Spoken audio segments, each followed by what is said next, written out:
आपका बहुत बहुत स्वागत है। दोस्तों, पिछले के वीडियो क्लिप में हमने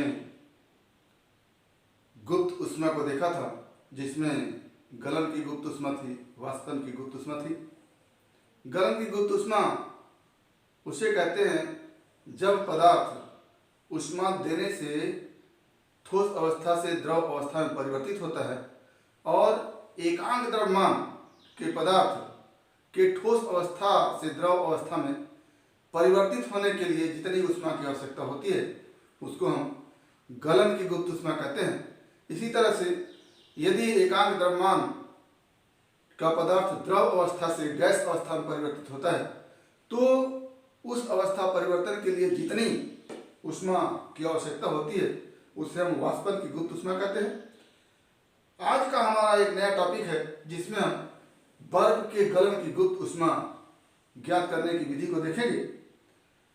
तो इसको ज्ञात करने के लिए सबसे पहले हम एक कैलोरी मापी लेते हैं और कैलोरी मापी में बीडोलक भी लगा रहता है ताकि उसके अंदर जो भी द्रव भरा जाए उसको हिला करके सुगमता से उसके टेम्परेचर को एक समान बना दिए। तो एक बीडोलक सहित कैलोरी मापी लेते हैं और उसमें जल भर देते हैं।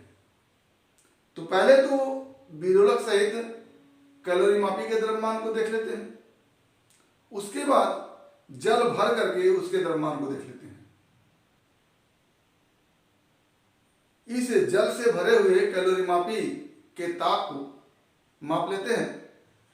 पुनः इस कैलोरी मापी में जिसमें जल भरा हुआ है उसमें बर्फ का टुकड़ा डाल देते हैं जिसकी गलन की गुप्त ऊष्मा हमको ज्ञात करनी होती है। अब उस बर्फ के टुकड़े से भरा हुआ कैलोरी मापी के द्रव्यमान को माप लेते हैं और इसी के सहयोग से हम बर्फ के द्रव्यमान को माप लेते हैं। आगे बर्फ सहित जल से भरे हुए कैलोरी मापी में जब बर्फ पिघल जाता है तो उसका ताप माप लेते हैं।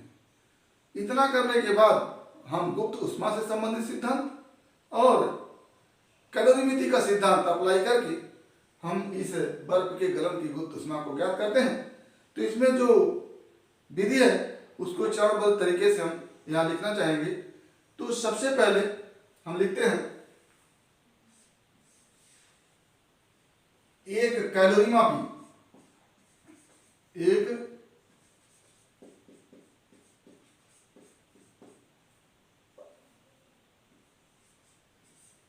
कैलोरी मापी को सुखाकर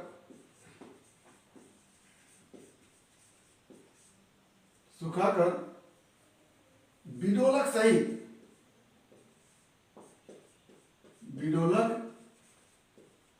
सहित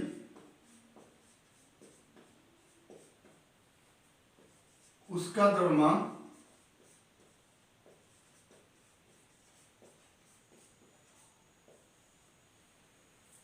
माप लेते हैं।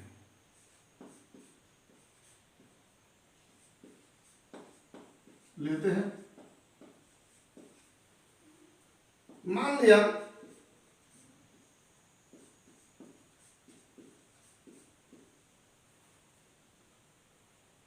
यह द्रव्यमान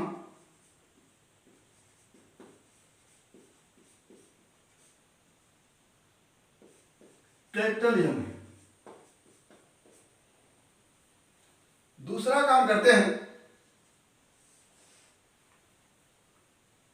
कि इस कैलोरी मापी में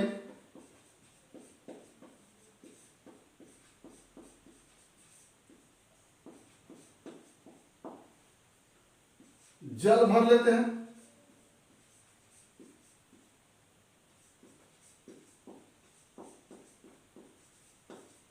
और जल सहित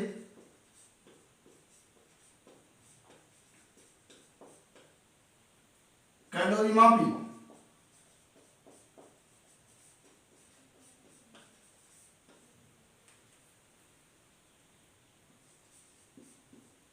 का द्रव्यमान मापते हैं।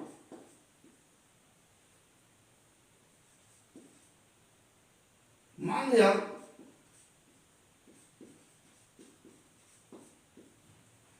यह द्रव्यमान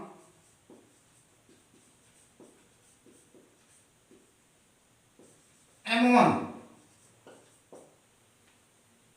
अब कैलोरी मापी जो वीडियोलक सहित है उसमें जल भर के पूरे का द्रव्यमान माप लिया, और कैलोरी मापी जो वीडियोलक सहित है उसका द्रव्यमान माप लिया।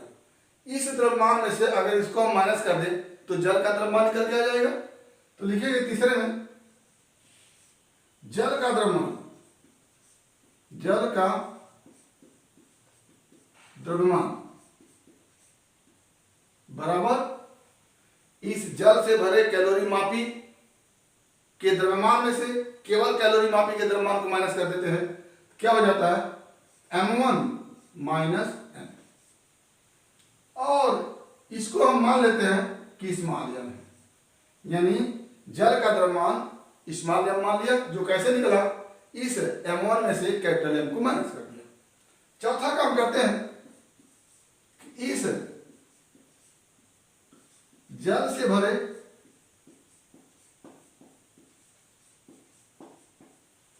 कैलोरी मापी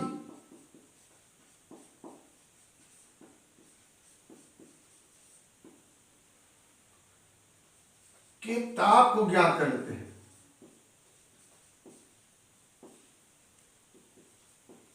ज्ञात कर लेते हैं।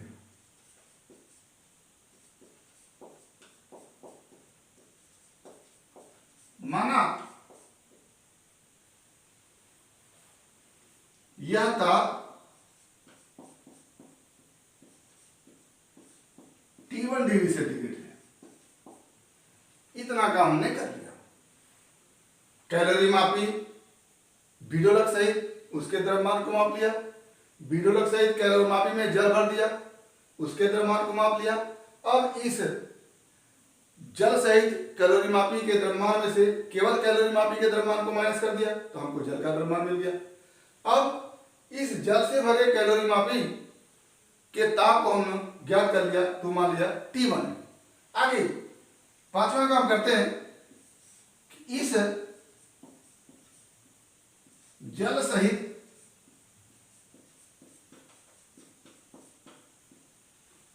कैलोरी मापी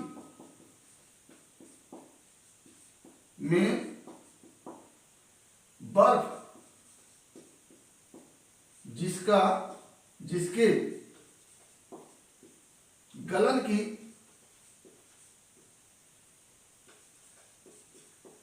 गुप्त ऊष्मा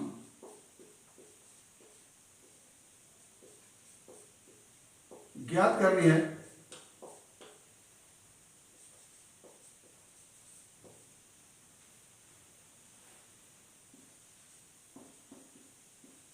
उसे डालकर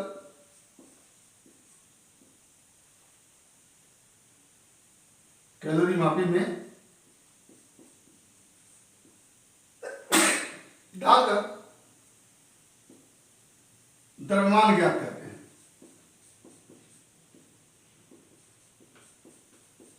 ज्ञात करते हैं। मान लिया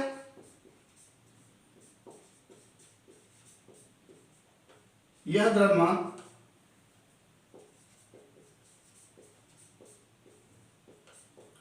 M2 है,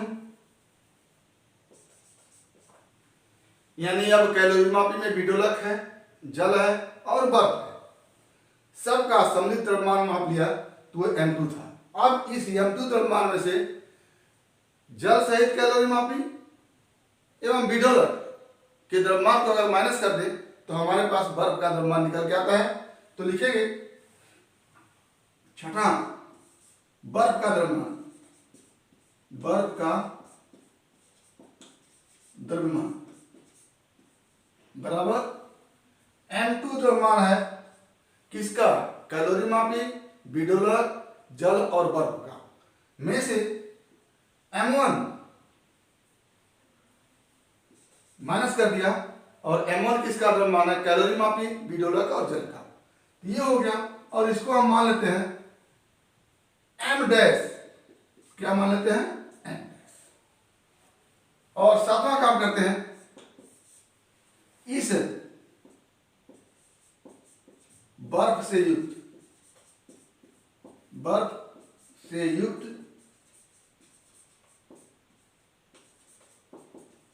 कैलोरी मापी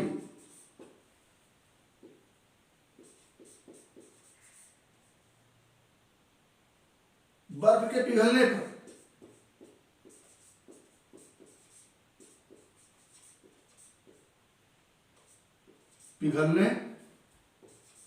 पर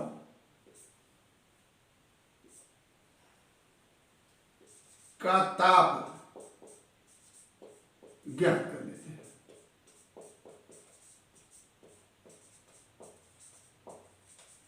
मान लिया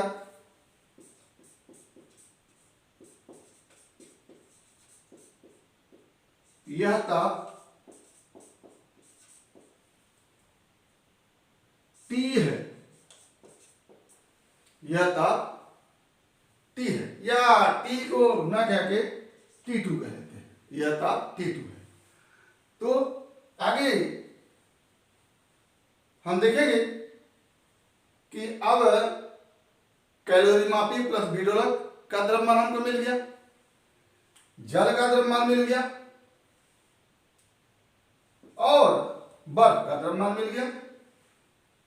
फिर ये कैलोरी मापी प्लस जल प्लस विडोलक का ताप मिल गया और यहां से बर्फ, कैलोरी मापी, जल और विडोलक का ताप मिल गया। अब यहीं से हम कैलोरी मापी का सिद्धांत लगाएंगे और गुप्त ऊष्मा से संबंधित सिद्धांत को लगाएंगे। तो आइए हम देखते हैं क्या क्या आंकड़े हमारे पास हैं और कैसे उसका हम उपयोग करते हैं। द्रव्यमान m, कैलोरी मापी प्लस विडोलक का द्रव्यमान, द्रव्यमान स्मॉल m, जल का द्रव्यमान,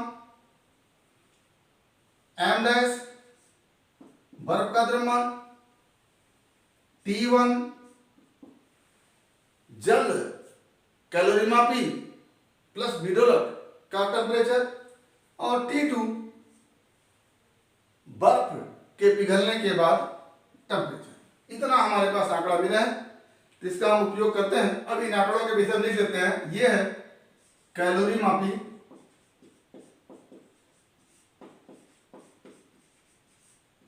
प्लस विडोलक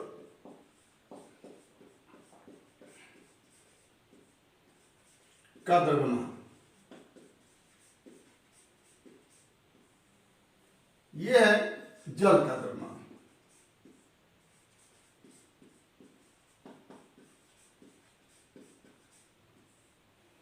यह है बर्फ का द्रव्यमान,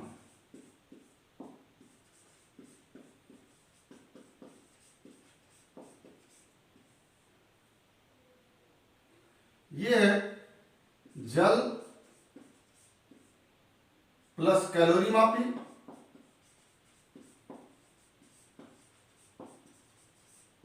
प्लस विडोलक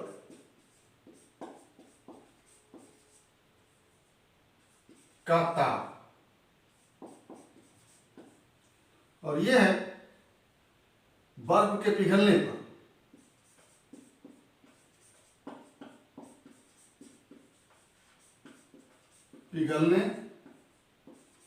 पर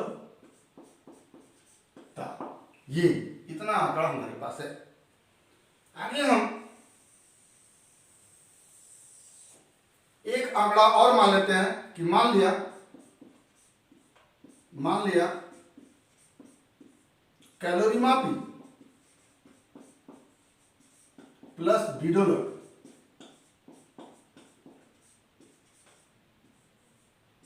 की विशिष्ट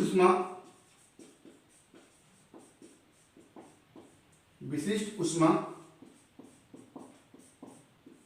कैपिटल या से है। इतना हमने देख लिया। अब आगे हम कैलोरी मापी में जल लिए हैं और विडोलक लिए हैं, उसका ताप T1 है, और उसमें जब बर्फ डाल देते हैं तो पिघलने के बाद इसका ताप T2 हो जाता है। तो स्वाभाविक सी बात है कि बर्फ डालने के बाद जब बर्फ पिघलता है तो उसका ताप गिर जाएगा, T1 ताप अधिक होगा और T2 ताप कम होगा।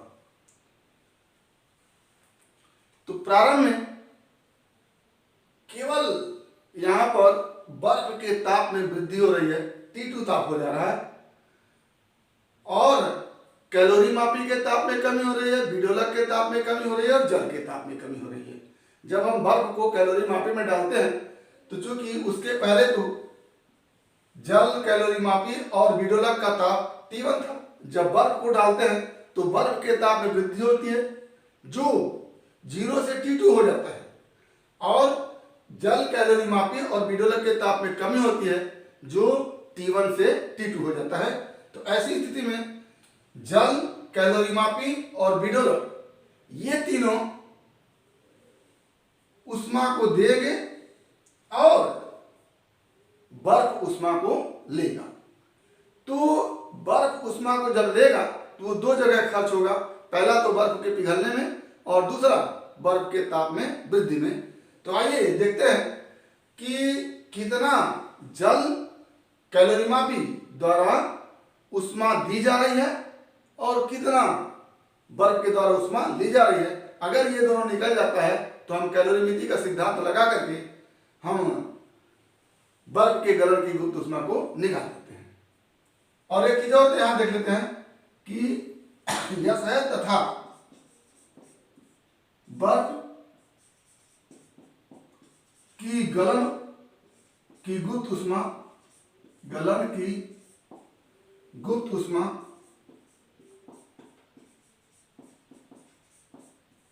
L।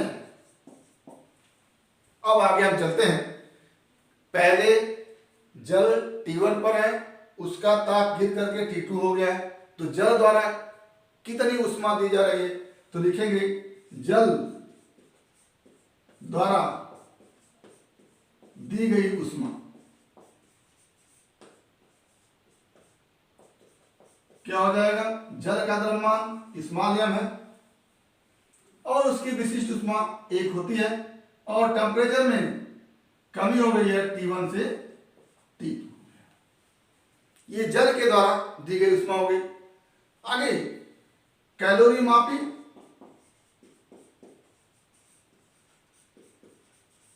प्लस विडोलक एक साथ है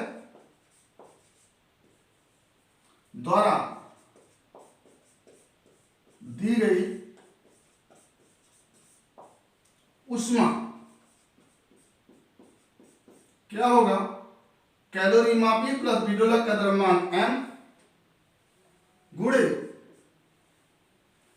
दोनों की विशिष्ट ऊष्मा है S गुणे टेम्परेचर में कमी T1 माइनस T। पहले जब बर्फ नहीं डाला गया था तो उसका टेम्परेचर T1 था, बर्फ के डाल देने के बाद टेम्परेचर गिर करके T2 हो गया, तो टेम्परेचर में कमी क्या हो गई, T1 माइनस T2। अब संपूर्ण दी गई ऊष्मा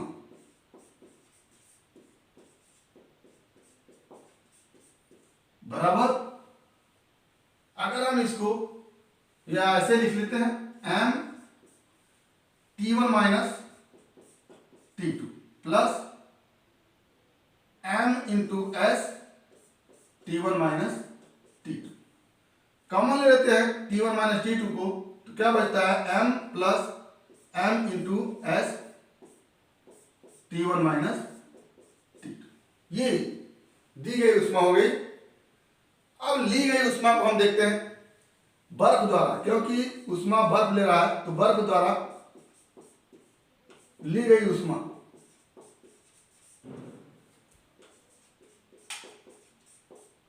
बराबर, क्या पहले तो बर्फ का ताप बढ़ेगा, बर्फ का ताप 0 रहता है, वो बढ़ करके T2 हो गया, तो क्या लिखेंगे, बर्फ का द्रव्यमान m डैश इंटू बर्फ की विशिष्ट ऊष्मा 1 ही होती है और ताप बढ़ करके T2 से 0 से T2 हो गया। पहले 0 था, अब T2 हो गया। ये बर्फ की उष्मा जो ली गई है उसके ताप में वृद्धि के लिए, प्लस और बर्फ पिघलने में जो उष्मा ले रहा है तो हो जाएगा m डैश इंटू L, क्योंकि गुप्त उष्मा के रूप में उष्मा होती है गुप्त उष्मा गुणे पदार्थ का द्रव्यमान, तो m डैश इंटू L। तो क्या लिखेंगे, m dash into T2 plus m dash L। ये बर्फ द्वारा ली गई उष्मा और ये जल द्वारा तथा कैलोरी मापी द्वारा दी गई उष्मा, तो संपूर्ण दी गई उष्मा ये हो गई और ली गई उष्मा ये हो गई। तो यहां से ले लेते हैं कैलोरीमिति का सिद्धांत। यदि हम कैलोरीमिति का सिद्धांत लगाएं तो लिखेंगे कैलोरीमिति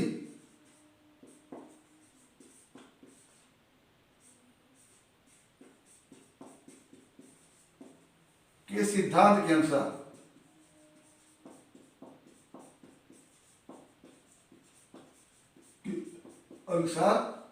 दी गई उष्मा बराबर ली गई उष्मा। तो दी गई उष्मा क्या है, small m plus capital M S T1 minus T2 equal to ली गई उष्मा m डैश T2, ये T2 है, यहां T2 होगा, m dash T2 plus m dash. अब इसको हम ट्रांसफर कर देते हैं इधर की तरफ, तो क्या हो जाता है, imply that m plus capital M S T1 minus T2 minus m dash T2। तो क्या हो गया, m plus M S T1 minus T2 minus m dash T2 बराबर m डैश L। तो हमको चूंकि गलन की गुप्त उष्मा ज्ञात करनी है तो L इक्वल टू प्राप्त करना होगा। तो यहां से हो जाता है L equal to m plus capital M S into T1 minus T2 minus m dash T2 बटा m डैश। ये हमारा फार्मूला बन के आता है गलन के गुप्त उष्मा के लिए। तो इस फार्मूले में ये m जो है कैलोरी मापी में भरे गए जल का द्रव्यमान है और कैपिटल M कैलोरी मापी प्लस विडोलक का द्रव्यमान है और S कैलोरी मापी तथा विडोलक की विशिष्ट उष्मा है। T1 कैलोरी मापी जल और विडोलक जब एक साथ होते हैं तो उनका टेम्परेचर है। T2 जब उसमें बर्फ डाल के पिघला देते हैं या बर्फ डालने के बाद पिघल जाता है उस समय का ताप है और m डैश बर्फ का द्रव्यमान है। तो इस तरह से हम बर्फ के गलन की गुप्त उष्मा को निकाल सकते हैं। तो आज का टॉपिक बर्फ के गलन की गुप्त उष्मा से संबंधित ये तथ्य है। उम्मीद करते हैं कि आपको समझ में आया होगा। अगर इसमें किसी प्रकार की कोई समस्या हो तो आप हमारे YouTube चैनल के कमेंट बॉक्स में कमेंट करके अपनी समस्या का समाधान करेंगे।